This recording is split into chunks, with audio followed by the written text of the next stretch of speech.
Bandeko na ngai vraiment il faut to sunga chef de l'État, surtout biso ba Congolais, surtout ce pe ba combattant ya IDPS.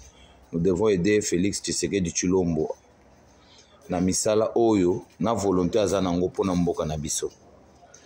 Awa tozali na Mbujimai, botala dimension ya ba matériel toyoki ke basombi ya sika tindi bato yo somba ba matériel ya sika libanda pona koya ko kabulango na ba hôpital ya Mbujimai.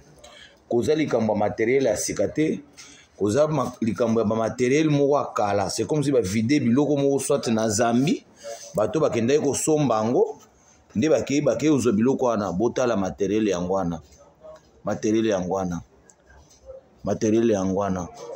Tala ba bilamba ya ba infirmier to bango bakoma neti ba réfugié.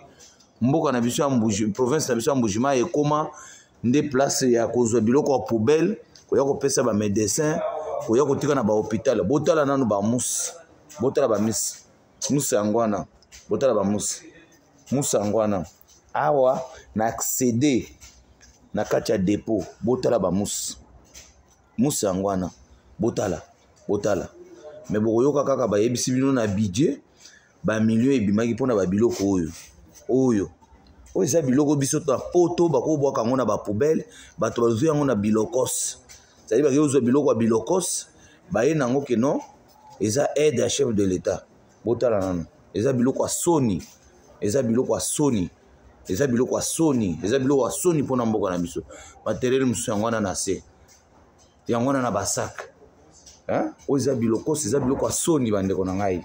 Botala dimension ya ba biloko oyo, bambeto yango oyo pe bazotia na kombo chef de l'État na ba biloko wana. Botala nanu, botala bino moko oyo boloba te bandeko na ngai.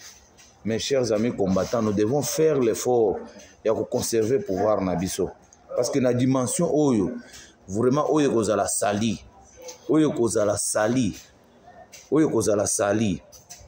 Botala nanu, botala dimension ya biloko eza koza eloko ya sika te oyo ata na bilokos biloko ya qualité pe ezalaka.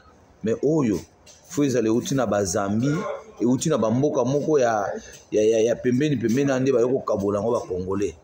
En plus bazoloba ke eza aide ya chef de l'État atina wana ba hôpital hôpitaux oyo eza na province na ya Kasai Oriental. Biloko boye existaka lisusu te, oyo eza biloko ya soni. Botala bandeko na ngai.